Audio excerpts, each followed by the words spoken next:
The main character asks to be embraced without unnecessary pain. She asks not to let her waver in the face of pain and to help her maintain her faith. The pain is fleeting, but the fruits of patience will be sweet. The knights are looking for her and breaking into every room. One man, to whom they obey, orders them to break down the door. The rumors were indeed true about this girl being a beauty. Even in the midst of all this chaos, she tries to act like a duchess. Then the girl asks if they are really going to execute her here. But by order of the emperor, the man must take her alive. At that moment, she wondered when everything had gone wrong. Sitting in this old chair, she reflected on the honor of a nobleman. She endured everything for trifles, but she can't even die the way she wants. Lady Edel of Lancaster was briefly the Duchess of Lancaster. Next, we are transported to a moment that happened 3 years ago. Edel heard people talking about her and her actions behind her back. They tried to speak more quietly so that no one would hear. Guests remarked on how unwavering Edel was. Wondering if all this didn't bother her, they wondered what Edel was thinking. Edel was raised and prepared for marriage into one of the powerful families of the empire. The main character lived for a year and 8 months as the wife of an old duke. The lady was merely a means of uniting the two families. All her life, Edel was raised for one and only purpose. She collapsed where she stood because she was afraid to run. Edel couldn't bear the thought of meeting her death on the floor. Edel has no choice but to endure this until the very end. The guests began to ask His Highness to give the traitor to them. They asked the gentleman to take pity on the old widower. Someone suddenly remarks that no one here seems to have any dignity. But since Edel is now just a slave, they no longer need to stand on ceremony. Emperor Demarchus Tuberinus speaks of this. He almost forgot about the main hero of the suppression of the rebellion. The emperor asked Laszlo if he didn't need a woman. If he wants, the emperor will give him the main trophy of war. People were saying that Edel had married the wrong man and was now fallen. They don't understand why His Majesty wants to award the main trophy to Laszlo. And, as far as Edel remembers, Laszlo was a mercenary. Laszlo Krisis is the head of the largest mercenary guild empire. For the hereditary nobles, he is the greatest threat among the new nobility. The nobles, who considered mercenaries to be scum, looked down on Laszlo. Suddenly, Laszlo declares that he, in principle, does not have enough maids. The emperor cannot believe that he is going to make a servant out of the former duchess. Thus, the emperor agrees to his request, giving Laszlo Edel. Edel can't believe that this is the reward for her patience. In the past, Edel's mother blamed her for daring to contradict her father. But Edel only wanted to understand how she could marry a duke who was older than her father. He already has a mistress and children. He is not going to touch Edel. And after his death, Edel promises to receive his entire inheritance. The woman realized that her daughter did not understand anything at all. After all, once she becomes a duchess, even her father will bow to her. It seems like it was destined for her all along. Father was unhappy that Edel did not want to try for the sake of the family. He tells her that he went through humiliation to achieve this. Edel realized that she could free herself from her father and leave home. She reassured herself that the duke would not touch her, busy with his mistress. Edel also endured ridicule and evil words from the duke's house. She managed dozens of ledgers and hundreds of services. She had to receive daily guests and hold long receptions. Edel never made a single mistake. She played her role with a smile on her face, and all for the sake of a moment of freedom that will never come. One day, she was asked to flee because the imperial army was approaching. Until that moment, Edel knew nothing, and she did not receive even a small part of the mansion. As her father wanted, the main character became an impeccable lady. Slavery was abolished long ago. It's just called something else now. The duke's daughters, who were sitting with her in prison, accused her of pretending to be grateful.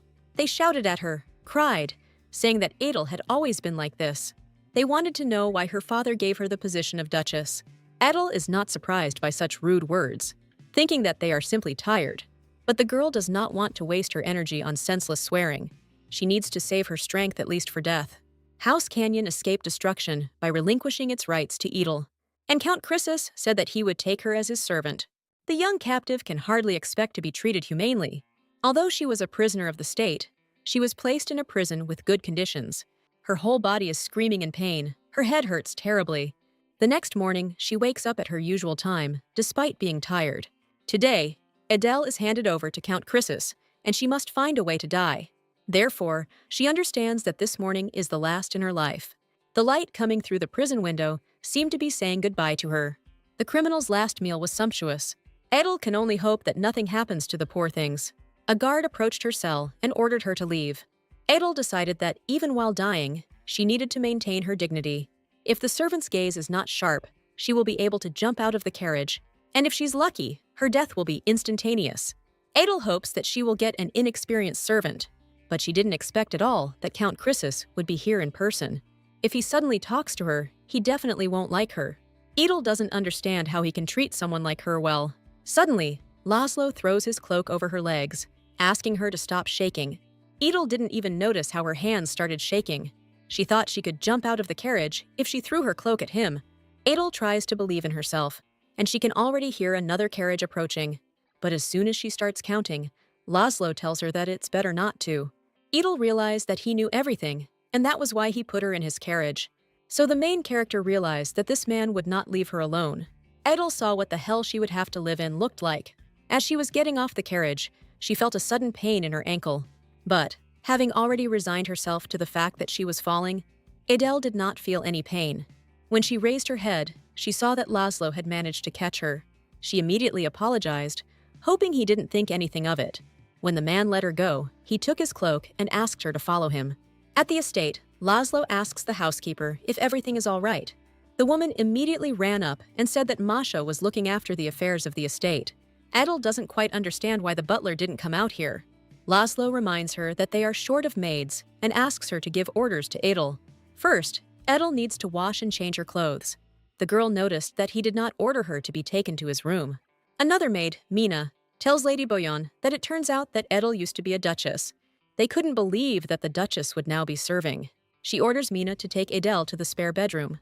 It was kind of them to give her clean clothes and bring food to her room. It turns out that it is also possible to live in such a cramped room.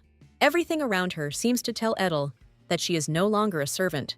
The maids are not given hot water. In winter, they will have to wash with cold water. But Adele doesn't think they have any financial difficulties. But in the end, she decided not to think about how miserable the estate was. The main character will have to accept reality as it is. It's surprising that after everything she's been through, she still feels hungry. Adel never thought she would ever taste such fruits. She just didn't want to become a toy to satisfy someone's desires. And she wondered if she would be able to eat these fruits tomorrow. She wants to taste the sweetness of fruit again and just live her life. Later, the butler informs the emperor that Laszlo personally took Adel. DeMarcus asks him if he thinks the count's trophy is worthy. Others may not know Laszlo's true nature. He made a contract with the emperor and entered into the final war of conquest. The emperor told the count that he could ask him for anything he wanted. But he doesn't need anything, since his payment is specified in detail in the contract. The emperor noticed this bold behavior without a shadow of fear.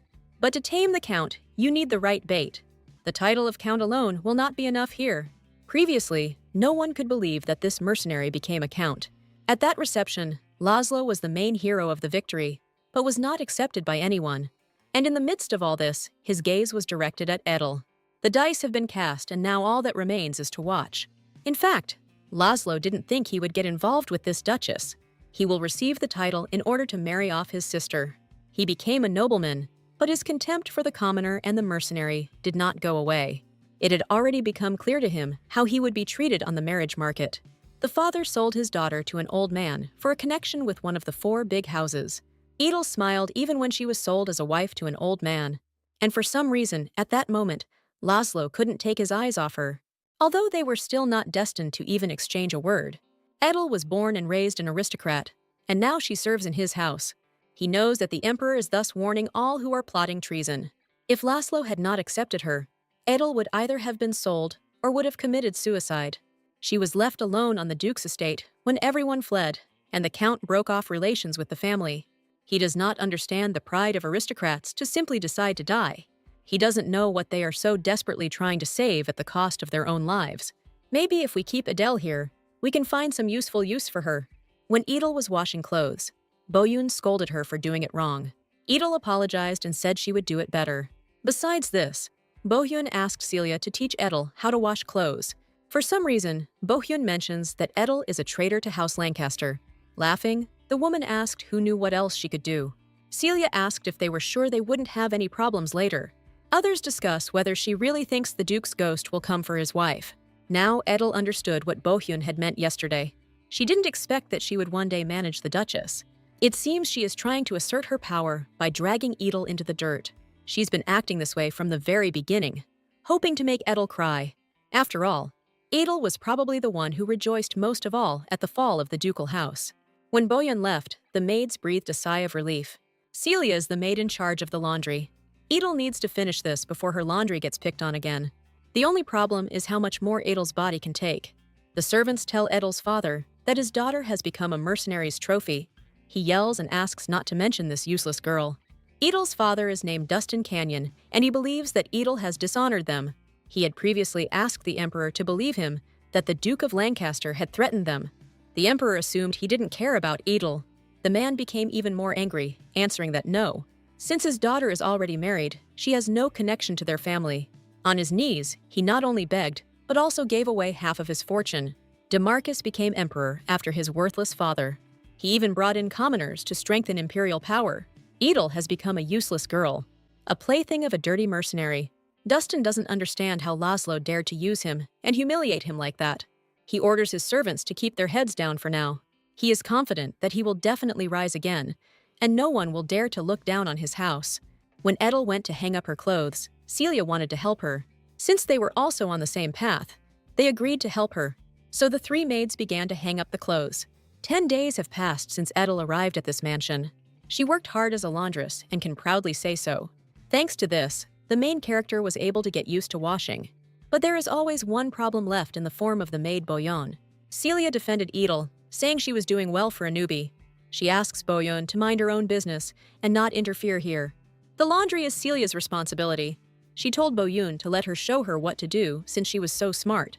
Boyun, of course, left, but said that she would keep an eye on them. Celia said that Boyun had already gotten on their nerves with her nagging. She also asks Edel not to worry or fret. The food will be worse for a couple of days, but then everything will get better again. Edel didn't have the opportunity to talk to them and find out what they were thinking. She thought that perhaps they just didn't have time to think about others. The work is so hard that her hands are covered in calluses. During these 10 days, Laszlo never looked for her, as if he had forgotten about her. Edel is grateful and glad to get out of the Duke's house, and tomorrow she will have to work hard again. Edel hopes that this day will also end well. As soon as she closed her eyes, she heard footsteps outside the door. Frightened, the girl asks who is there. It turned out to be Daisy, who lives in the next room. Daisy is the youngest maid in this mansion. When Daisy entered the room, Edel asked her what she wanted. It wasn't anything special, but Daisy wanted to tell her something. She hands Edel some ointment and cream for the sore spots. Daisy said she heard Edel moaning at night. Since the walls here are thin and Daisy lives nearby, you can hear everything. Edel apologized, but Daisy sleeps well even when there is noise. Daisy also heard that Bohyun was bullying Edel. Edel is not used to work, and it is hard when something hurts. That's why Daisy wanted to give her the medicine. In the world Edel lived in before, nothing was done without reason. It's amazing that such a young girl can care so much about others. It turns out that in this world there are such pure, sincere views. Edel thanked her, and Daisy clarified that she could just call her Daisy. Edel agreed, and also asked to be called by her first name. Daisy was a little embarrassed, and asked if she could call her sister. She offered to rub her back, since Edel herself could not reach there. Edel regrets that she doesn't have a diary, because now she would write down that she has made a new friend. The next morning, as Celia had said, breakfast was meager. The pain in my back has subsided a little, and it's all thanks to Daisy. In the past, Adele was often forced to starve herself to maintain her figure. Later, Count Chrysis reads the letter that was sent to him. After this, he ordered Daisy to be brought to him into the living room. She was surprised by the sudden visit, wondering why he had called her. But the girl was counting on the fact that today would be a good day. Every time in his presence, Edel feels depressed. He asks if she knows the Marquise Barbara Celestine. Edel was surprised that he was talking about this man. She's not sure Laszlo should know about her friendship with Barbara. Edel admits that they know each other and have only had tea together a couple of times. Laszlo says she sent him such a desperate letter. In the letter, Barbara writes that she couldn't help but pick up her pen after hearing the news. She asks Laszlo not to push Edel into even greater despair. Until this moment, Edel was sure that everyone had turned their backs on her. But Barbara sincerely believes in her innocence and worries about her. She received support from the estate, and now she received a letter from an old friend. But the main character doesn't know what Laszlo will think about this. He may decide that Barbara supports the Duke. She tells him that her family and Barbara's family have no connection, but they were friends. The girl asks Laszlo not to misunderstand the letter. Laszlo said that everyone seemed to think he was some kind of monster. Edel immediately began to apologize if she suddenly said something wrong. She's shaking as if Laszlo is about to chop off someone's head. But suddenly, he declared that he shouldn't have said that in front of her. This is the first time Edel has seen such an expression on Laszlo's face. She wondered if he was really apologizing to her. For Edel, Laszlo is the one who caught and protected the first daughter of the Duke of Lancaster. She must feel disgusted and loathsome being around him. Laszlo realized that he was being too tactless. He wonders what Edel might be thinking about right now. Edel finds it strange that she is still alive. She asked him not to worry about his words. Even if it is difficult for her to express her resentment, there is not a drop of resentment in her. Impeccable manners and speech are the result of upbringing. Edel is not at all like Laszlo, who has not changed since then. The man suddenly thought that he felt ashamed now. He wants Edel to write the answer herself, because his excuses won't be believed anyway. Edel smiled, not quite believing that she could do this. He asks her to write that he will not address her in the way society expects. Edel wondered what kind of rumors were going on among the aristocrats. They may think that he, having a younger sister, is capable of such baseness. This is cruel to the fact that he has never even held a woman's hand. Laszlo noticed that Edel was fragile, like a wounded bird. Although she looks strong, she is so fragile that it is a pity. Edel is horrified by the touch of a simple mercenary. That's why Laszlo decided that he would never harm her. After a moment of silence, Edel thanks the Count again. As night approached, Daisy and Edel went to their rooms. The girl realized that there had never been hot water in this mansion. The main character decided that she needed to take better care of Daisy. She entered the room and saw a letter from Count Chrysis. Edel asked him to borrow paper and a pen. She doesn't know where to start because she has so much she wants to say. She cannot write to her beloved and respected Barbara as before. Edel writes that she doesn't know how to express her gratitude to Barbara for her compassion. She still remembers their first meeting 7 years ago. It's Countess Radrick's tea party, and she's not getting along very well with Barbara. Edel asked why they invited the Marquise then, but it was too late to think, because Marquise Barbara had already arrived. Edel noticed that Barbara was limping on one leg, and her steps sound louder in this room than in others. But even without knowing their relationship, Edel cannot take advantage of other people's shortcomings. She reminds Barbara that she helped her in town when her tire broke. Then she refused gratitude and left. But Edel remembered her. Edel had little social experience, so she didn't recognize Barbara. She thanks her again, hoping it looks natural.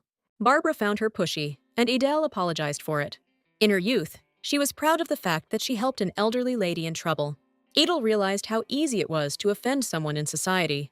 Barbara noted that gossip has become more vicious than in her time. She asked what was wrong with saving a family that was going down. Edel is surprised that one can live like this, and it won't be a mistake. Mrs. Radrick is outraged that Barbara is going too far. Lady Oberon took over the external affairs that her husband could not handle. Everyone should fight for their rights and not denigrate others. Radricka's friends began to discuss Barbara, saying that she sees herself in Oberon. They calm Radricka down and ask her not to pay attention. After that noisy tea party, Edel hurried to find Barbara. Edel was wrong to feel sorry for Barbara, as she turned out to be stronger than the others. The girl wants to become as strong as Barbara. Barbara is glad to hear this and would also like to continue the conversation. After that, they began to meet and talk often. She wonders if anything would have changed if she had listened to Barbara's words back then. Barbara asked her to free herself from the manipulation of men who wanted to control her. Edel couldn't do this because then she would die. Barbara told her that she could only ask, and the woman would help her. Then, this was the last meeting between Edel and Barbara. Now there is no Barbara to take care of her. The maid tells Bohun that the Count summoned Edel to him. Bohun thinks this is too suspicious, and that it is definitely not without reason. The maid says that Edel has too strange a character. Bohun doesn't want to let them rise higher. They don't even pay taxes, so she decided to teach them a lesson. The maid reminds that some servants complain about the lack of cold water, but they don't even suspect why they don't wash with them. Of course, the maid denies everything, because hot water is a privilege only for the two of them. The money she pays is reimbursed by selling the Count's things. Bohun warns her to keep her mouth shut. Madame Lydia trusts only her, and the Count rarely appears at the estate. Edel hands over to the butler the letters that the Count instructed him to leave behind. Celia complains about the endless laundry, which she is already tired of. They thought that Bohun was whispering something in Ms. Lydia's ear again. Lydia said that their mansion must function perfectly. The cleaning took so long that Celia's whole body ached. Edel thought that guests were coming to visit them, but in fact, it was the housekeeper being mischievous. Edel has been here for a month now, but has never seen any guests. She thought that the Count had so few guests because of the rumors about him. But Edel herself also initially thought badly of him. But judging by his kindness to her, he seems like a good person.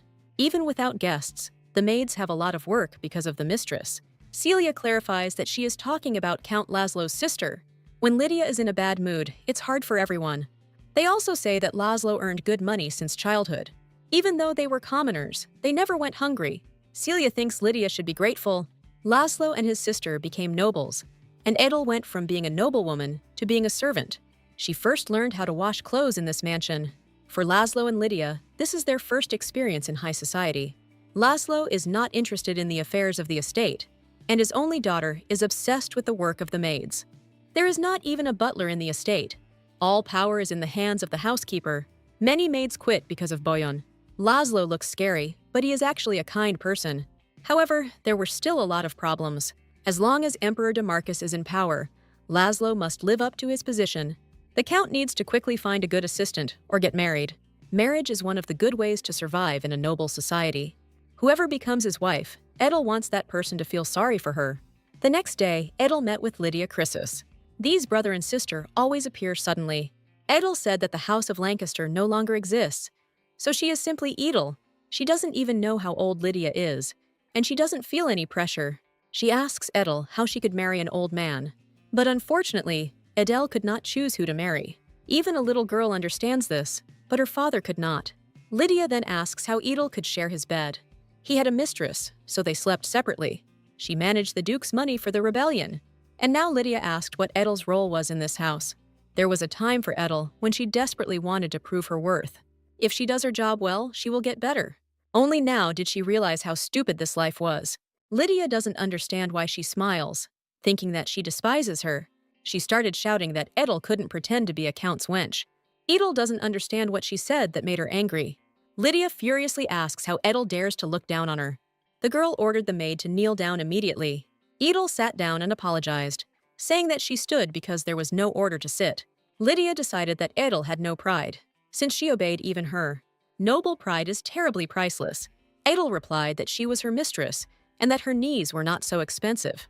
She wondered what true pride and honor were. Lydia said that she knew what was on the nobles' minds. Her brother trained these wild mercenaries and won the war. Lady Lydia sees other nobles through Edel. Lydia ordered her to get out of her room immediately. This girl stands in the very center of the madness that Edel left behind. Edel realized that Lydia reminded her of someone. Her younger sister had previously said that she couldn't take it anymore. She didn't want to get married because she had already suffered enough. So Edel's younger sister left forever, and she never saw her again. The history of the Canyon family was not particularly remarkable. Having become rich, their great-grandfather presented the house with a huge sum of gold. Edel's younger sister, Lynn, was scolded for not learning her poems correctly. At that moment, Edel began to answer instead of Lynn. Father asks them not to forget about the 4 powerful families. He also asks that they never look down on the Canyon clan. Lynn asked Edel if she would be like that when she turned 10. Lynn thinks she's stupid, but Edel tells her she's not. Father speaks so harshly because he wants Lynn to try harder. Edel invites Lynn to go get some cookies, promising to share them with her. And after that, she promises to help Lynn with her studies. Lynn agrees without any problem because she likes everything with Edel. But the butler asks them to return to the room because Lynn is forbidden from eating sweets. Because she failed the exam, the Count forbade her to eat sweets. He asked Lynn if she had finished her homework for today. Lynn came to her senses and ran away, telling Edel to eat alone. Father was always strict, but recently he became too cruel. Lynn doesn't understand why he is so angry only with them. Edel feels how heavy her soul is and how angry she is. She wanted to become an adult as soon as possible, at least for Lynn. She can try and become an elegant bride. She should always walk around with a fragile smile and bring her father the power he desires. But even when Lynn turned 16, her father continued to scold her. He said that her sister had already made her debut in society. He wants Lynn to finally become useful. Lynn doesn't know if she will be free if she becomes like her father. But Lynn understands that she can never become like Edel. All she wanted was to fly away like a bird. Suddenly, one day, Edel was informed that Lynn was dead. She fell from the third-floor balcony while looking outside. Edel, who had begun to regain hope after meeting Barbara, sank back into despair. In fact, she had always thought about a way out like Lynn's too. But then she had Lynn, and she thought she just had to be patient. So if Lydia is suffering, Edel wants to teach her to endure it all. Lydia felt heavy at heart and was angry at her own powerlessness. Laszlo only needs this mansion for meetings with mercenaries. But in the real Count's house, there was no such silence. At the entrance to the house, he is met by his sister Lydia. She asked what he was doing in the palace while she followed him. Laszlo guesses that she wants to tell him something. Lydia modestly replied that she had been invited to a tea party. Viscountess Emerson suits her, but Laszlo doesn't know one. He tells her that she doesn't have to go if she doesn't want to. When Lydia gets there, she doesn't know what to talk about, so she asks her brother if he could find her a governess. He asks her to promise to study well if he finds such a person. She wants to change the subject, but Laszlo asks her to answer directly. Everyone he found couldn't last more than 2 weeks. Lydia remembers that they were the first to start laughing at her. They pretend to be well-mannered, but they actually think Lydia is a fool. She may tolerate socialites, but in this mansion, she can scream as much as she wants. But Lydia asked if it was okay to quit because of a couple of comments. She tells how Edel knelt before her. Laszlo, horrified, asks if she understands what a shameful act she has committed. He said the aristocrats they despised were doing the same thing. Lydia knows about this, but thinks that she can do the same. The aristocrats have always looked down on her, and she does the same. But Laszlo explains that she was making fun of the maid. Lydia doesn't behave like this in front of real aristocrats, but she didn't even tell him about the insults she was enduring. In fact, Lydia cannot say a word in front of the aristocrats. She doesn't care what happens to her. She doesn't want to see her brother anymore. But Laszlo himself doesn't know what to do. He thinks it's all because of the title the emperor gave him. Mercenaries who have despaired of life need hope. Power is needed to protect everything that Laszlo holds dear. Someday, he will accept his fate, as the emperor accepted his. Laszlo is going to warn Lydia that this is the last time he will look for someone for her. He is also interested to know how Edel is doing. With her pride, it was hardly easy for her to kneel. He's not sure if he should go and apologize for his sister. His head cleared a little. He decided to stop thinking about it. After the victory banquet, the world is unsettled. They think the Lancaster family fell because of Laszlo Chrysis. They didn't expect the imperial family to put aside their pride.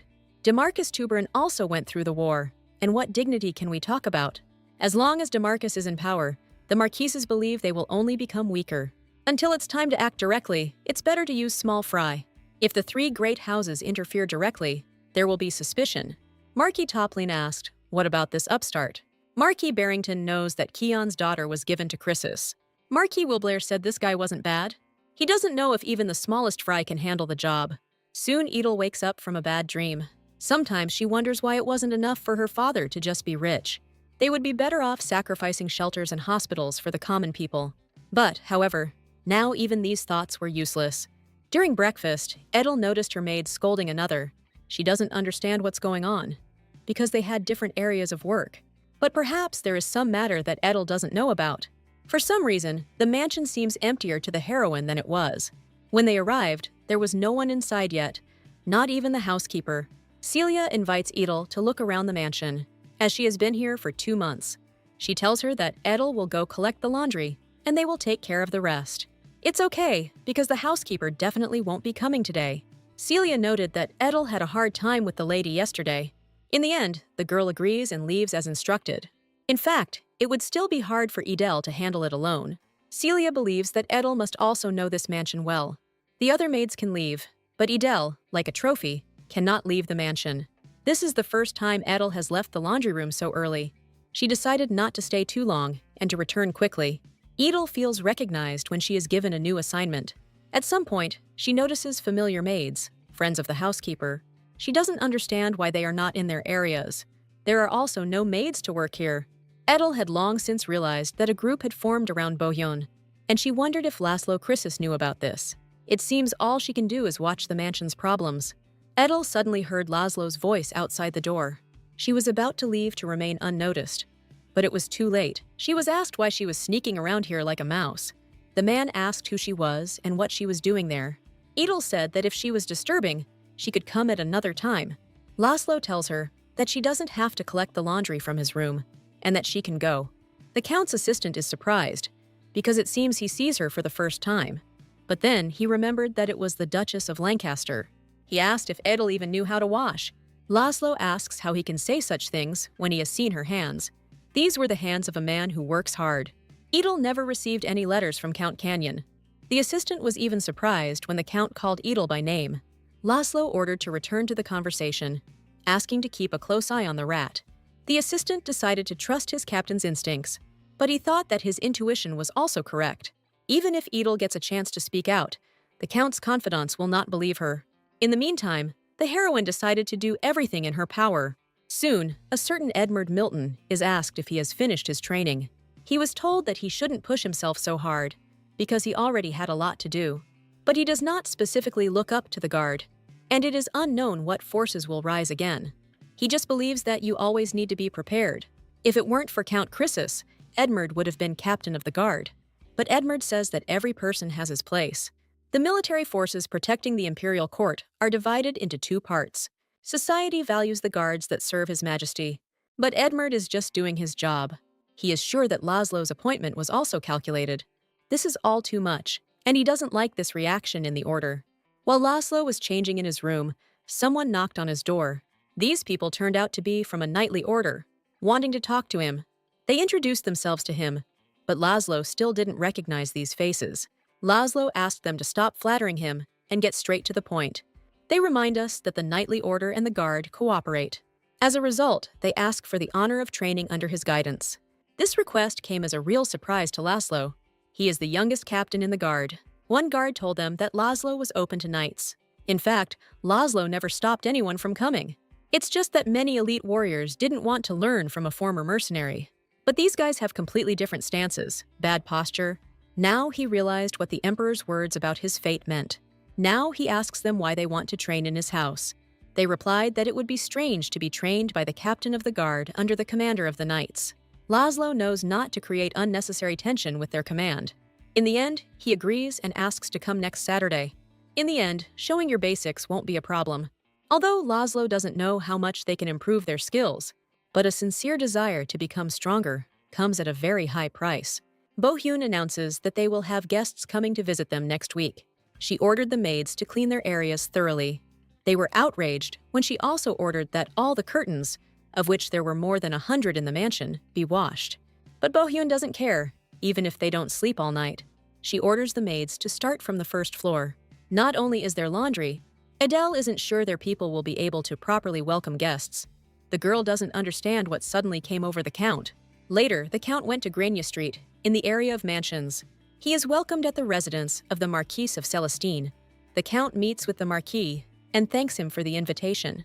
Later, the Marquis Celestina's wife, Barbara, comes out to him. Since Laszlo is the head of the family, she will call him Count. As expected from the head of the family, Laszlo turned out to be a difficult person. Laszlo wondered if such a reception of guests was possible in his house. Butler with impeccable service, attentive maids. Soon Barbara decides to ask how Edel is doing. The Count has no time to be distracted, because that is precisely why he accepted the lady's invitation. A whole month has passed since Edel's reply letter. The Marquis says that Barbara herself wanted to meet him. He said that the Count certainly understood the reason for the meeting. There are three factions in high society: the imperial party and the old nobility, and a neutral party that does not join any side. The Marquis changes his position not only because of Edel, but because he wants to get to know the Count and the Emperor better. Laszlo doesn't even know whether he should thank them for their attempt at dialogue. Barbara said she read the letter he sent from Edel. She doesn't want to bother others, and she's probably having a hard time. They can't leave innocent Edel in this situation.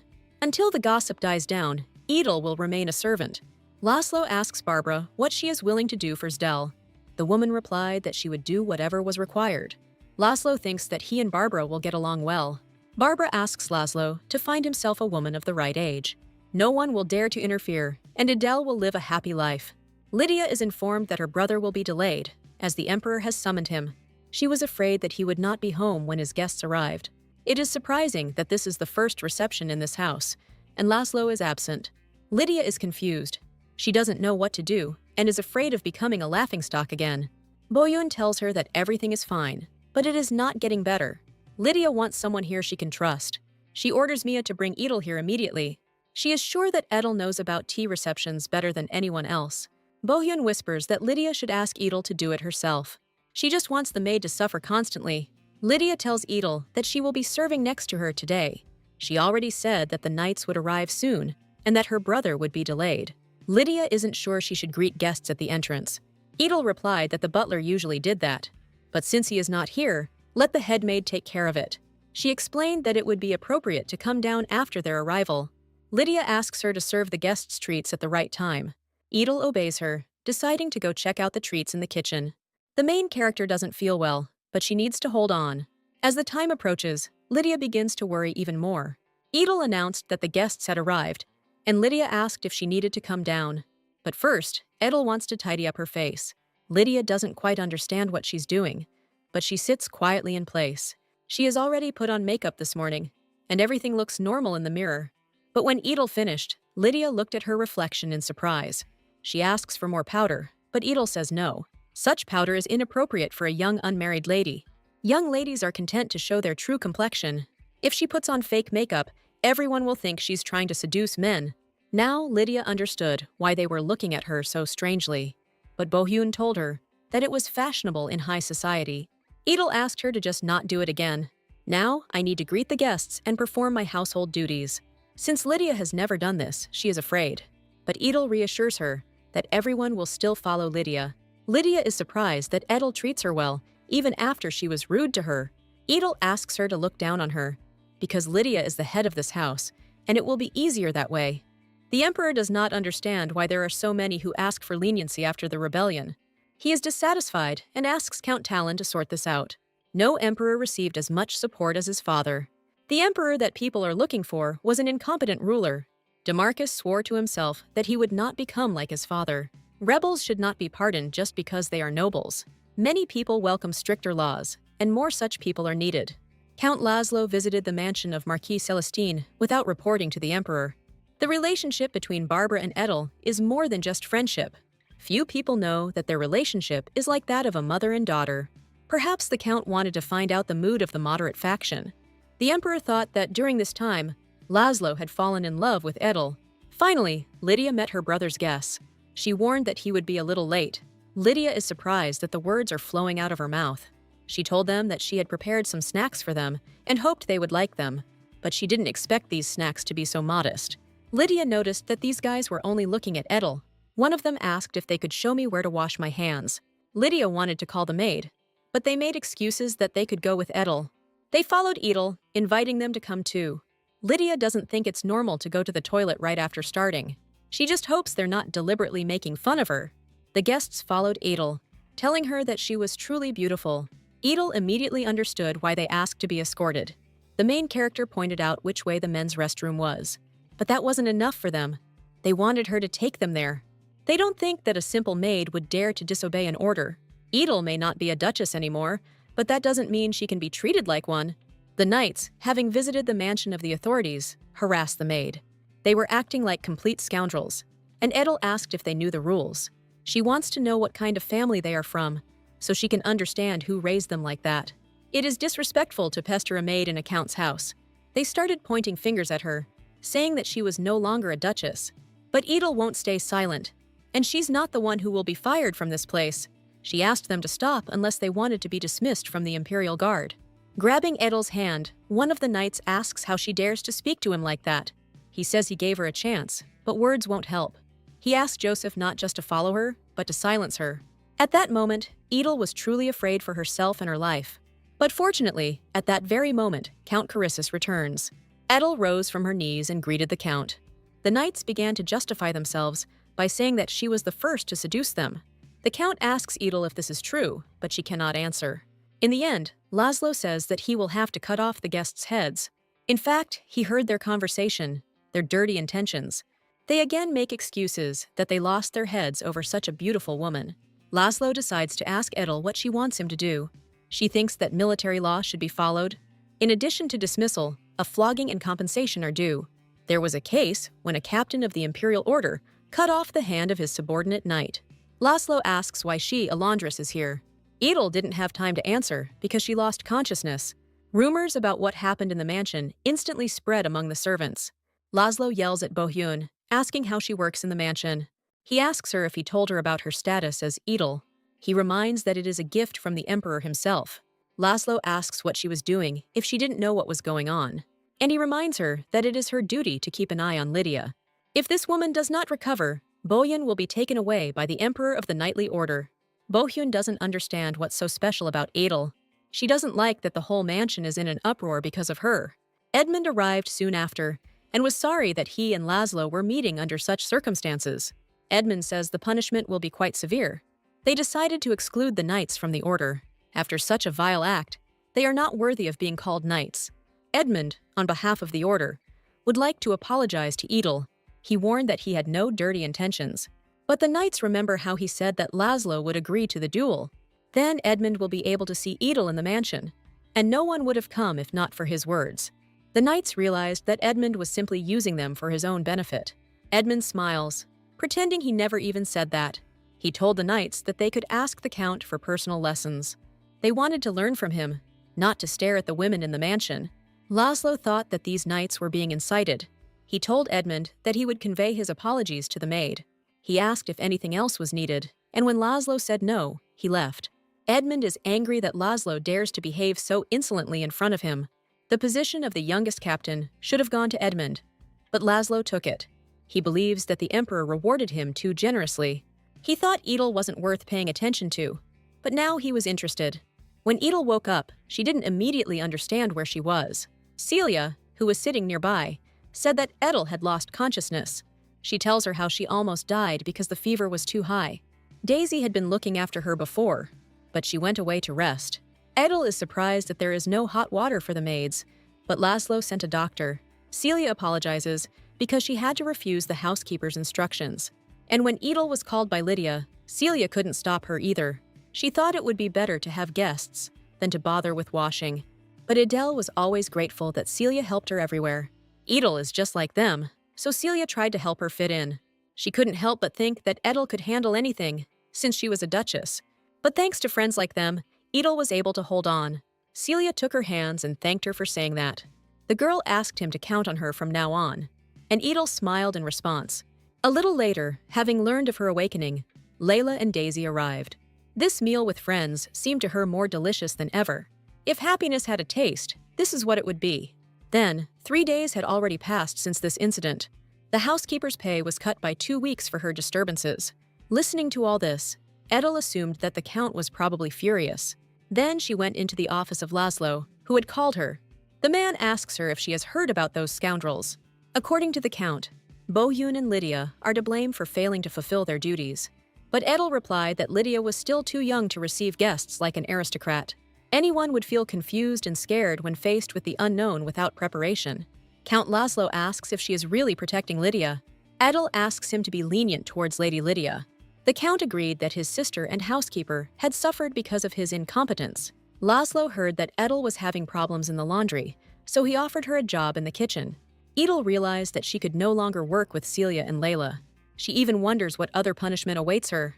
When she asked if there would be more punishment, Laszlo replied that she was not a victim, but it is a common practice for maids to be punished. But Laszlo, dumbfounded, asks if he is really a fool to do this. Edel knows that this will damage the authority of both the owner and the offender. Laszlo realized why those knights were so self-confident. Since he is a former mercenary, he does not know all these customs. At first, Edel thought that the count was simply a cruel and terrible person. But looking at his actions, he seems more sensible. Now is the perfect time to ask the count for something. Edel asked if the other maids could be allowed to use the hot water. Laszlo is shocked. He is surprised that they washed in cold water in such weather. He realized almost immediately who was behind all this. Edel thought that the ban on the use of firewood was actually imposed by the count. Laszlo can't believe that someone forces them to use cold water in winter. Although he didn't say it directly, you can buy as much yard as you want. Realizing that it is his fault, the count promises to resolve this issue tomorrow. He thanks Adele because otherwise he wouldn't have known about it. And now Laszlo doesn't seem so scary to her. The count ordered the laundry room and bathroom to be renovated. The maids were already thinking of returning home because of the cold. A disgruntled Bohyun bursts in on them, asking why they are making noise. She asked Edel why she, the imperial gift, was slacking off. She said that because of Edel, only Layla and Celia were unlucky. Celia asked how she could be upset with Edel over such a trifle. Bohyun learned that the Count was shocked to learn that the maids washed themselves with cold water. Confused, she said that she would go to him and check everything herself. They both pretend they don't know and that it's a misunderstanding. But this was not so, because Edel herself heard this from the Count. Bohyun thought that Edel wanted to undermine her power. She started screaming that she would not forgive her if the vegetables spoiled due to her fault. Both the owner of the mansion and the servants were at the mercy of this man. And Adele is the only maid who doesn't have to fear being fired. Lydia is worried that Edel is now also disappointed in her. She should have just called a servant instead of sending Edel there. The next day, the cook scolds Adele because she didn't clean the cauldron. But that's her job, and she said she just forgot. Edel asked her to stop being cunning, because it wouldn't work. She will no longer be a servant who endures everything. Cooking 3 times a day really turned out to be difficult. Every hour you need to process food and wash dishes. Edel realizes that her meeting with Layla and Celia was a great stroke of luck. The main character needs to try, because they are her friends too. Bohyun was paying a supplier who was not feeling very well. She didn't like it and said she would find another supplier. Edel sees that the merchant is hesitant to sign the contract.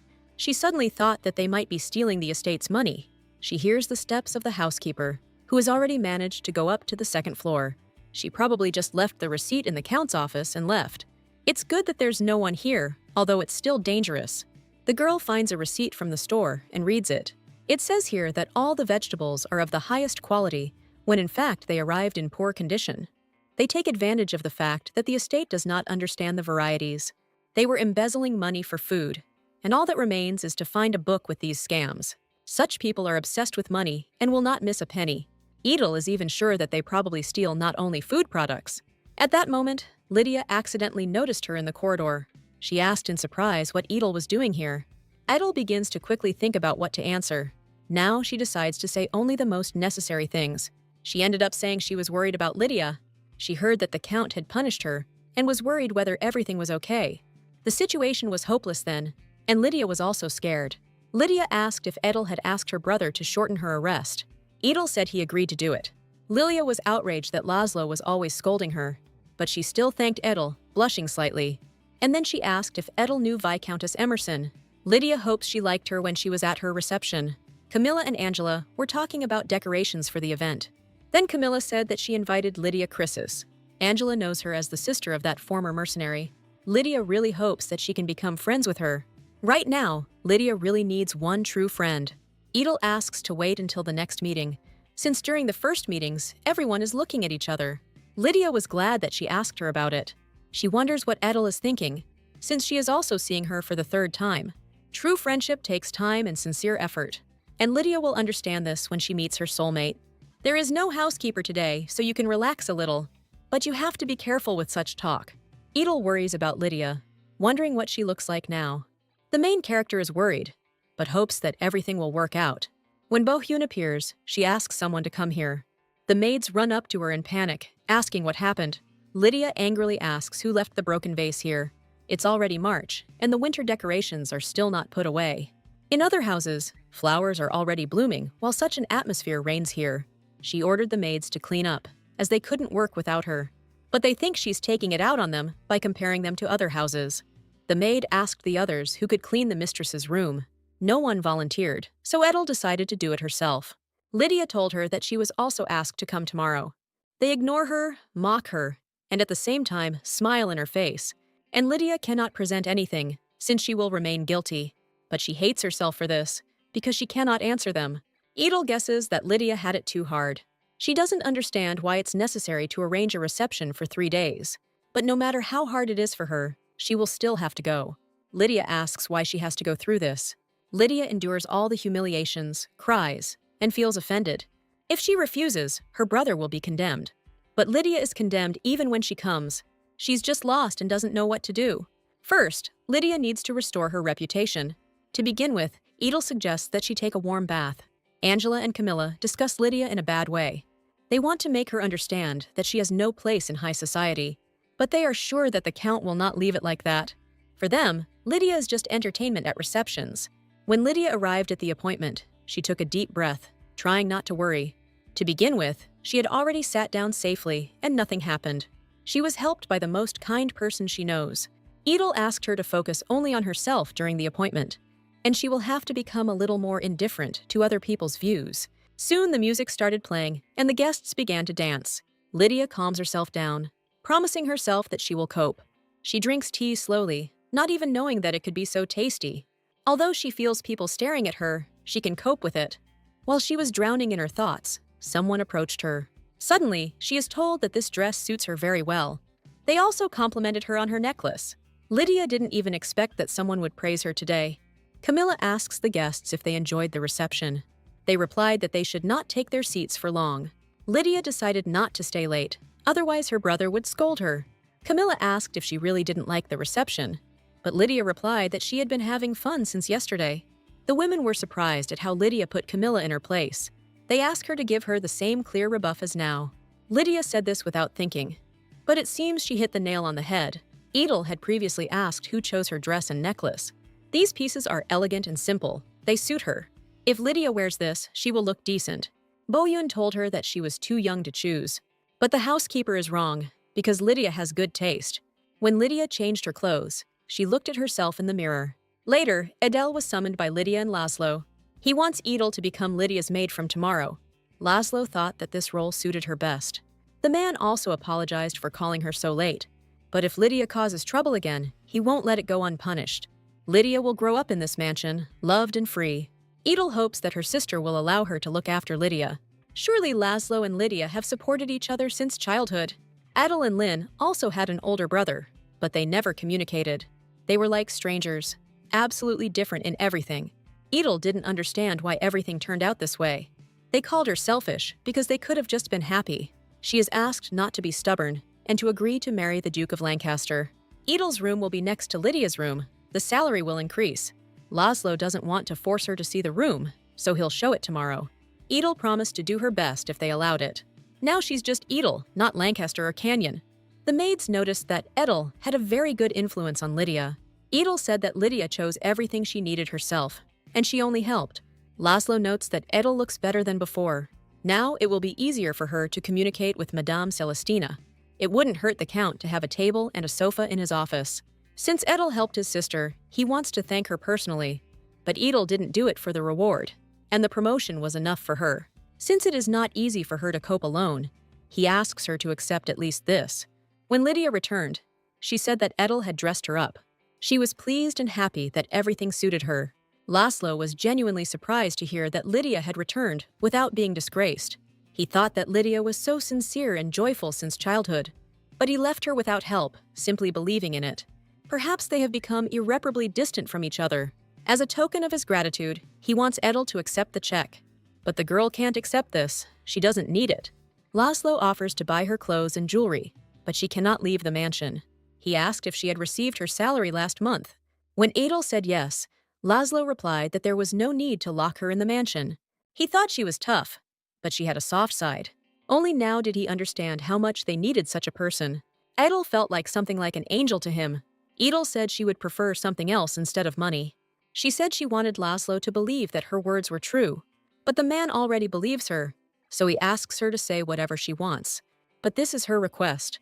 She wants him to believe her words. Soon Lydia receives a new invitation to a reception. The girl is sure that this is all only thanks to Edel. Since their rooms are next to each other, Edel can start moving things. When Lydia returned to the room, Boyun suddenly came to her. Boyun thinks that Lydia felt uncomfortable without her today. She took out a new flower powder, which supposedly would make Lydia more beautiful. But the lady waved it off and broke the bottle because she didn't need it. Now Lydia knows that she will be judged for such cosmetics. Boyun makes excuses that she was recommended by maids from other houses. But Lydia doesn't even want to listen to her and asks her to get out of the room. But Boyun promised that she wouldn't just let it go. Daisy cries constantly because she and Edel have been seeing each other less often. Edel offered to let her share the room with her because it was too big for her alone. The housekeeper assigned rooms according to her preferences, and the rooms of many of the maids, including Edel's, were at the very end. Edel thought it was worth using as evidence. Daisy asked her how she was going to decorate this room. But in reality, Edel never even thought about it. She invites Daisy to go shopping next weekend. Daisy agreed without any hesitation, and Edel thanked her. She likes that everything is starting to improve, including her relationship with Lydia. Lydia still can't find her pearl clasp, Edel assumed that it was in the pearl box. Lydia thought so too, and decided that she had simply put it in the wrong place. There were too many empty spaces inside, as if something was missing. If only the hairpin had gone missing, it could have been attributed to Lydia's oversight. But this was definitely theft, so Lydia had to gather all the maids. Bohyun gathered all the servants as ordered by the mistress. She says that no one else cleans her room except for 3 maids. They need to check all the maids' rooms to find out who stole the jewelry. Lydia is sure that the stolen items have already been sold, although these things were not particularly expensive or beloved. To give a fair punishment, we need to get to the bottom of everything. Edel notes that the lady has very good intuition. Although she can be hot-tempered, it is difficult to get rid of habits right away. Soon, Bohyun reports that they have found the room where the stolen jewelry was kept. And suddenly, the housekeeper unexpectedly points her finger at Edel. She orders the immediate capture of Daisy, Edel, Celia, and Layla. Edel can't believe her ears. There's clearly some mistake here. Celia is sure that this is slander, because they are not even allowed to enter the rooms. The lady agrees that this is all too strange. Bohyun, on the contrary, says that they are definitely short of money. But Lydia doesn't believe that Edel stole the things and gave them to the maids. Since she needs to leave for a while, she dismisses 3 maids. But Bohyun is sure that they don't even have proof of innocence. Edel asked if Lydia really believed she was a thief. However, Edel was able to restrain herself and not scream in this situation. Because of Lydia, her friends were slandered, and she doesn't like it. And at that moment, Edel really felt more than resentment. Lydia asked if Edel would be able to prove her innocence, but the main character promised to prove it by justifying Lydia's trust. The Count had already learned that something serious had happened while he was away. Edel decided to tell him everything as it really was. The housekeeper's accusations against Edel are unfounded. Those stolen things found in her friend's room do not prove her guilt. She asks if Laszlo remembers that she asked him to trust her. The man could not forget this, and he believed in her innocence. The real problem lay in the content of some of the documents.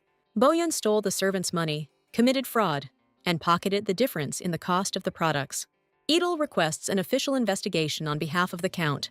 He doesn't understand how this relates to Bohyun's accusations. Because of Edel, Bohyun can no longer manipulate Lydia. She also wanted to get rid of everyone Edel was friends with. They were poor, so they were given the hardest work. Edel had been waiting for this very moment, asking people to trust her many times. She doesn't know if they will believe her, rejected by her family and the duchy. It was Laszlo's fault that he let things go wrong at the estate. He knows that Edel is not the type to talk nonsense. Edel turned out to be a valuable person who opened his eyes. Laszlo asked the girl if she was ready for the consequences. Soon the housekeeper was taken into custody and taken for interrogation. She is asked to tell what and how she appropriated it. Bohyun continued to shout that it was a misunderstanding and it wasn't her fault. But Bohyun bought cheap products and sold them for the highest quality. She also inflated the price of expensive items, curtains, and art objects. She made money by buying cosmetics for the lady. The amount of embezzlement is approximately 250,000. Bohyun explodes, asking if they know how hard it is to run a mansion.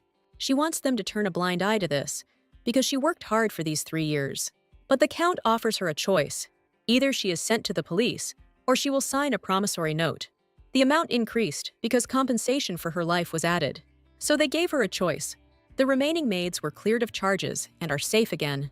But now the problem was that the housekeeper's position was free. She will be the one who exposed Bohyun's crimes, that is, Edel. If anyone disagrees and has objections, they can speak up. After the storm, an almost oppressive silence reigned in the estate. It is necessary to redistribute responsibilities and hire new people. The maids are happy that Edel has become a housekeeper. One night, Edel heard a knock on the door and went to open it. It turned out to be the Count, apologizing for the late visit. The Count's mercenaries found hidden double ledgers. After comparison, it turned out that Bohyun had not kept any of the books properly. Edel's head ached from the realization that she would have to start the farm from scratch. It's easier and more familiar than what she did before. When Edel heard a knock on the door, she was sure it was the maids.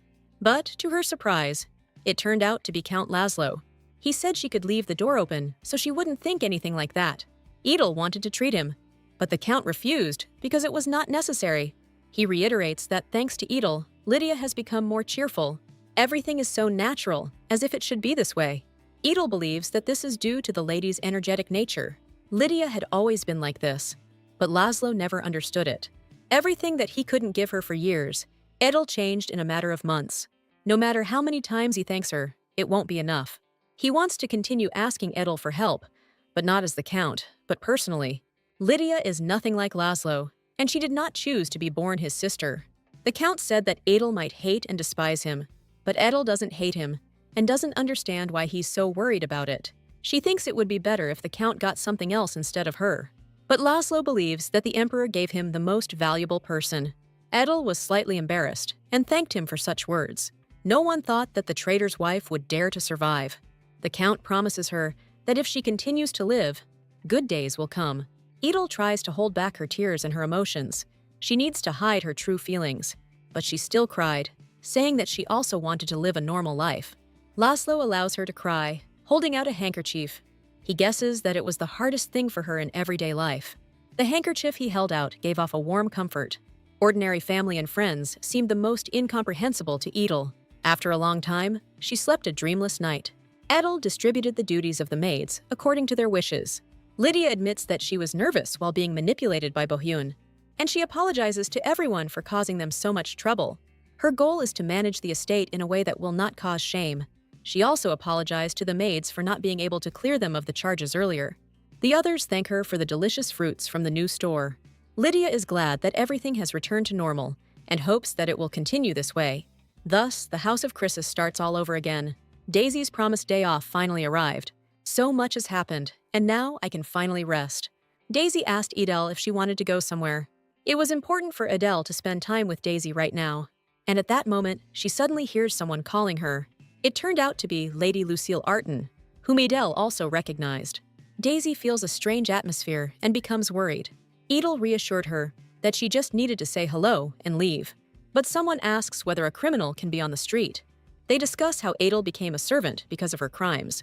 If she had even a drop of shame, she would lie in the grave with the traitors. If they were Edel, they would have preferred a dignified death. Edel said that the Count had given her permission to go out and was not going to say anything more. The heroine realized that these people were no different from Boyan. They think that she became the mercenary's mistress, which is why she acts so confident. They should have guessed when she started calling this commoner a Count.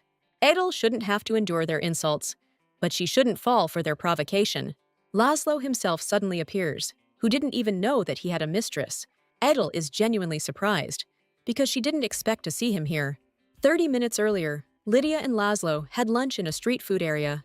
When Laszlo eats regular street food, he thinks that this is what suits him. Lydia recalls that they became orphans as teenagers. She wonders how a child could care for another child. She asks Laszlo not to avoid the answer, and to tell her everything. Lydia realizes that she doesn't even remember her parents' faces. Since she is no longer little, she wants to know more. My earliest memory of my parents was their cozy home, but this ordinary life was destroyed in an instant. Now Laszlo even wonders how far they were able to get. He hoped that there would be a safe place where he could stay with Lydia. They were found by their grandmother, who had previously given them meat pie. She offered to go to her house, promising to treat them to delicious food.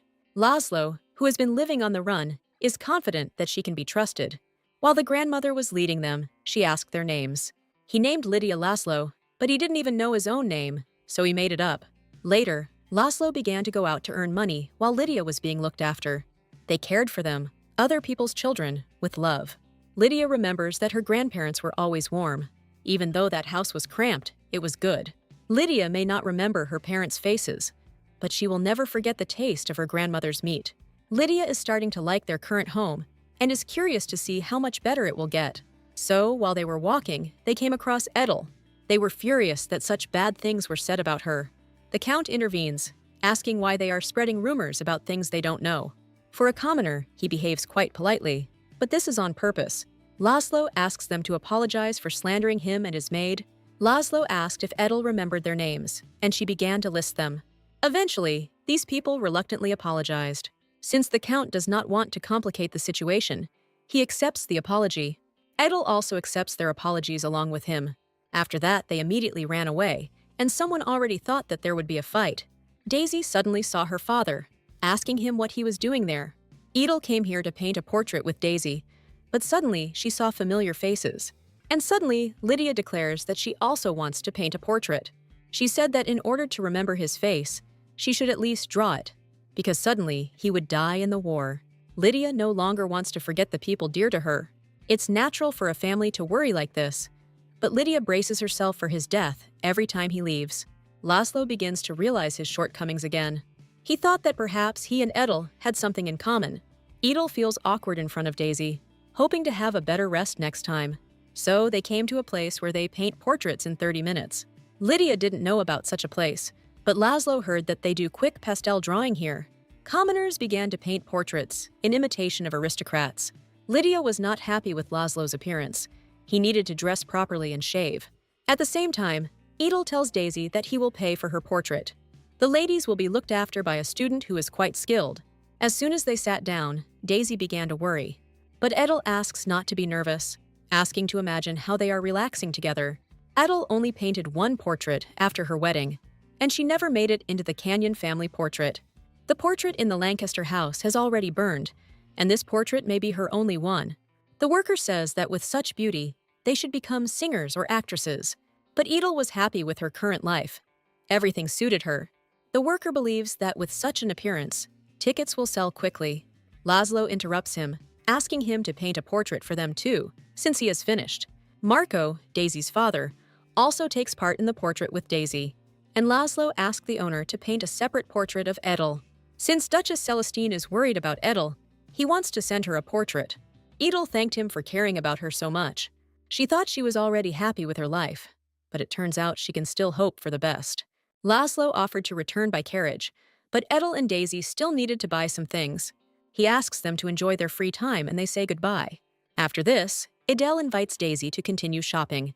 It was an unexpectedly long day for Laszlo. He remembers that he needs to send this portrait of Edel to Duchess Celestine. But he doesn't want to do this. He kept the portrait for himself. After this weekend, new servants arrived at the mansion. Edel wanted to hire a new maid for Lydia, but many refused. From the new existing servants, she chose 2 suitable ones. She suggested separating things into those that needed to be thrown away and those that needed to be kept. But suddenly, Daisy appeared and asked if she could do it. Lydia promised to help them select the things that didn't fit. Daisy was assigned this task, and she promised to do her best. Daisy's kindness will help in developing her character. She hopes that they will be a good influence on each other. They need to finish the laundry before lunch, and then they can order new things. They soon met the tailor from Dynamis. Lydia wants to order an evening dress, a dress for a picnic and walks. Edel asked if she could help her, and Lydia wondered where to start. The tailor noticed that Lydia was relying on her maid, but was doing nothing herself. While Lydia was choosing one dress, the tailor offered her another. She said that this design is popular among girls now. Edel said that such a dress would be more suitable for the tailor herself. She had already guessed that the woman was trying to get rid of an unprofitable product. While the tailor is offering dresses, Lydia interrupts her, replying that there is no need for that. She said that she would order the dress that she had chosen earlier. Lydia asked the tailor if she didn't like her taste. Edel notes that Lydia is doing a good job of handling this herself. She will be there so that Lydia learns to surround herself with worthy people. As a result, Lydia successfully completed her first resale. She gives Edel perfume, although she actually bought it for herself. They noticed a merchant eavesdropping on them. Still, Lydia really gives the gift to Edel, because she is not petty. Edel thanks her for the gift, and Lydia asks her to use it well. Now Edel has one more precious thing.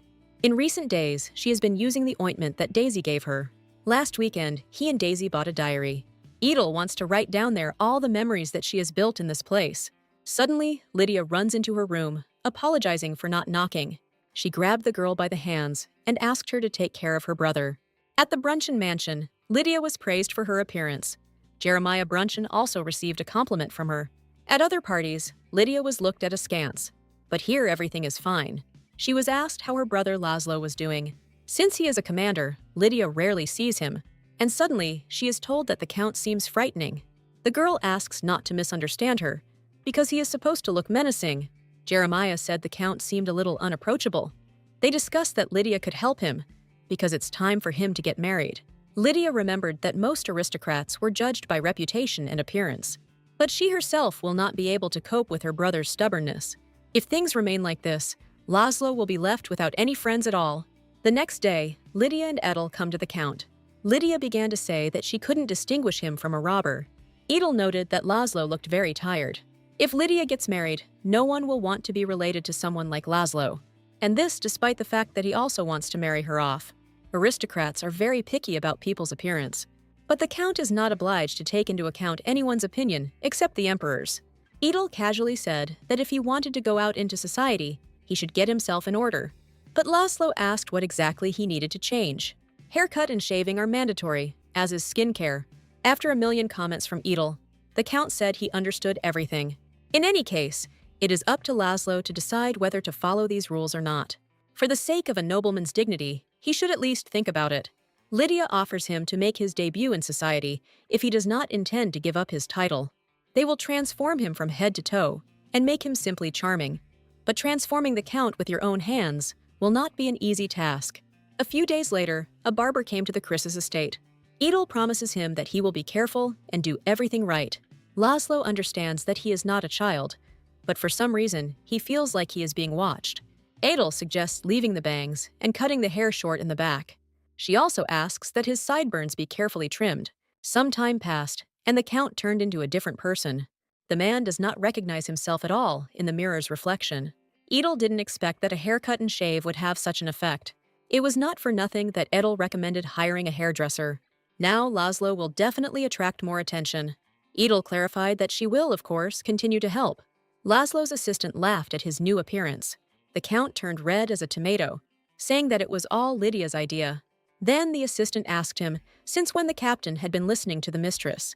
Laszlo decided to do at least something for Lydia, because he had always lived for himself.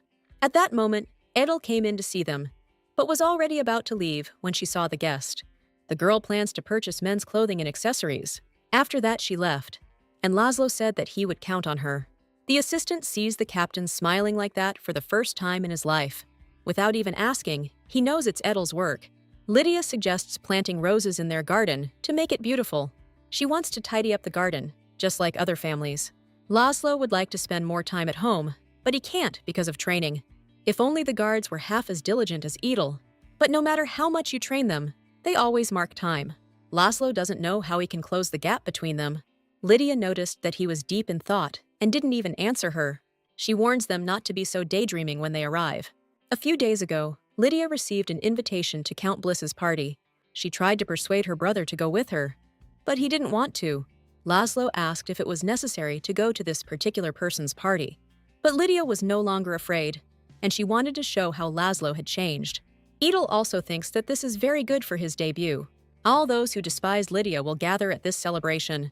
So if Laszlo goes there, he will see who his sister ran into. Angela's cousin, Enoch, talks to her and Camilla. Camilla believes that Lydia, a commoner, acts superior to her. But Angela assumes that Lydia will most likely come without a partner. Enoch promises Angela that he will find her a good partner. He knows someone who has unclean hands, but who is looking for a young girl. Angela heard a sudden noise. Turning around, she saw Lydia with some man.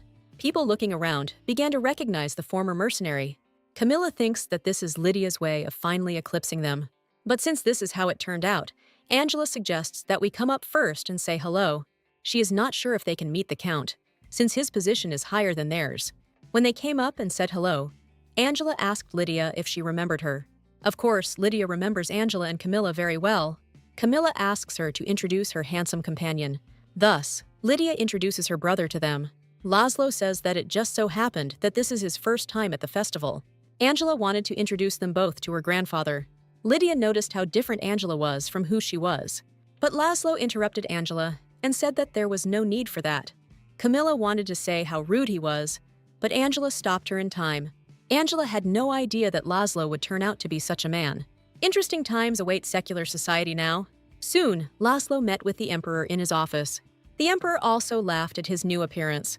When he said it was Edel's idea, the emperor was convinced that she had no equal in this regard. The person who received the information is a complete sly one. Now Laszlo will not be able to escape from the noble society. The emperor thanks him for making such a difficult decision. It was a troublesome business, but there was no particular reason. Now, socialite ladies will start looking for a meeting with Laszlo's sister. But the emperor clarifies that they don't need Lydia, but Laszlo. His changed behavior signifies his determination to integrate into noble society. Having become closer to Lydia, they can talk to Laszlo about marriage. Laszlo admits that he never thought about marriage, but if His Majesty orders me to marry, then I will have to do it. This answer slightly disappoints the emperor. He feels like he is the last romantic left on Earth. Still, he hopes that Laszlo will find a loved one. The emperor promised to spend time with his wife, so it was time for him to go. Laszlo thought that the marriage of nobles was a political act. At least, in the world he knew, that was how it was. But when he thinks about true love, only one person comes to mind. Having met with Edel, Lydia tells her how the holiday went. She didn't get to dance with her brother. But this won't be the last time. There will be other opportunities. She also told her brother about everyone who had shamed her. It seemed that if he had a sword, he would have caught them all. Edel laughed, thinking that she should have gone with the count. Lydia said Edel had been with her in her heart since the moment she gave her advice. Now she is not ashamed to know what others know. And henceforth, together with Edel, she will learn everything in order. Lydia asked Edel to help her read the invitations. Laszlo doesn't understand why he gets so many letters. What they sent to Lydia means that he is invited too. But that's okay, because now everyone knows about his handsome face. The count was embarrassed, not thinking that this was also according to the rules of noble society. Everyone will want to start a relationship with the count, even though the intentions are obvious. The count will be grateful to Edel if she selects houses for answers. Edel understands that then he will have to meet with many nobles.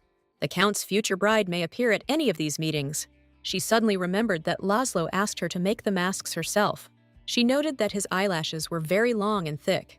There is a small scar just below his left cheek. Edel realized that other people would now see all of this. Unexpectedly for herself, the girl blushed. And Laszlo noticed it too. Noticing how her cheeks were burning, the count thought that she had caught a cold. The main character doesn't understand why her heart suddenly started beating so fast. Laszlo assumed she was tired, and Adele was inclined to think the same. Edel tells him that there were no difficulties with the work itself. However, there are issues that are difficult to resolve in the position of a maid. There was already a butler in this house, but he turned out to be a spy. As soon as Laszlo suspected something, they were immediately removed, and Bohyun was hired precisely because she had no connections. Therefore, the search for the truly needed person dragged on. Establishing mutual trust is much more difficult than it seems. But suddenly, Laszlo decides that Edel herself can become a butler. She has experience working with family finances and is capable of looking after an entire mansion. But Adele doesn't understand how she can be a butler. The count says that he has already entrusted her with his secret. Now it's Edel's turn to prove her integrity. In the end, she gave her word that she would believe the count. Laszlo knows very well that Edel won't talk nonsense. In the end, Adele agrees to become a butler because he doesn't have much of a choice. Laszlo asks to follow him so that Edel can finally learn the secret of the family. It's time for the count to return to the palace, and Edel wishes him a safe journey. Laszlo asks the new butler to take care of the estate. Later, one of the maids reports that a cloth merchant has arrived.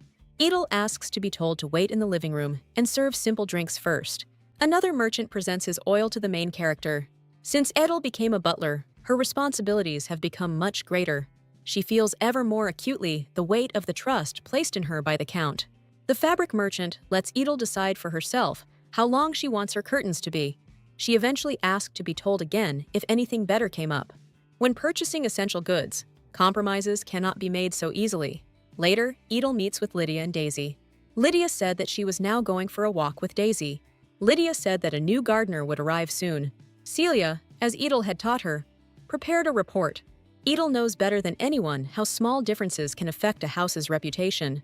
Laszlo's assistant, Nathan, also helped Edel sometimes. The final interview and selection was conducted by Edel.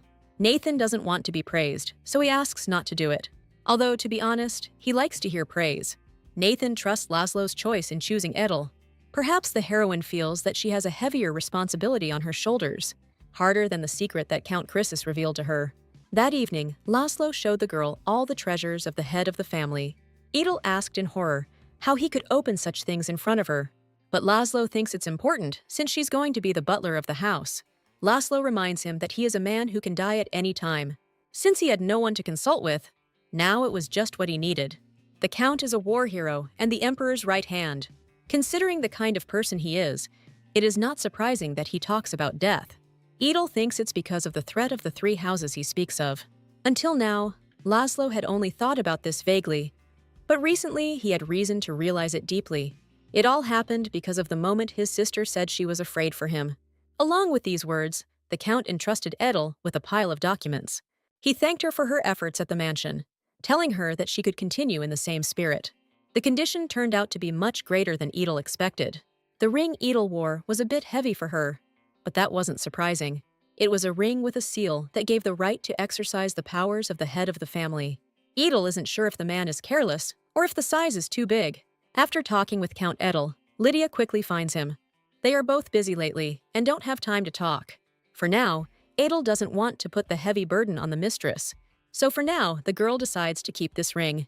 When Lydia grows up a little, Edel will return the ring to her. Laszlo feels like Edel wants to live more than before. Lately, she doesn't seem like the type who wanted to die alone. Compared to that time, now you can feel her will to live. This means that from now on, the Count must give her everything she likes. Then the Count told her that she could become the one who could rely on him. Edel may no longer be ashamed to accept help. She finally admitted that the Count had always needed a person like her. A few days later, all the servants of the mansion were given leave. They decided that they would still have some things to catch up on when they got back. They enjoy working in this mansion anyway. Edel, looking out the window, noted that the weather was nice today. The hour came, and the main character met Barbara after a long time.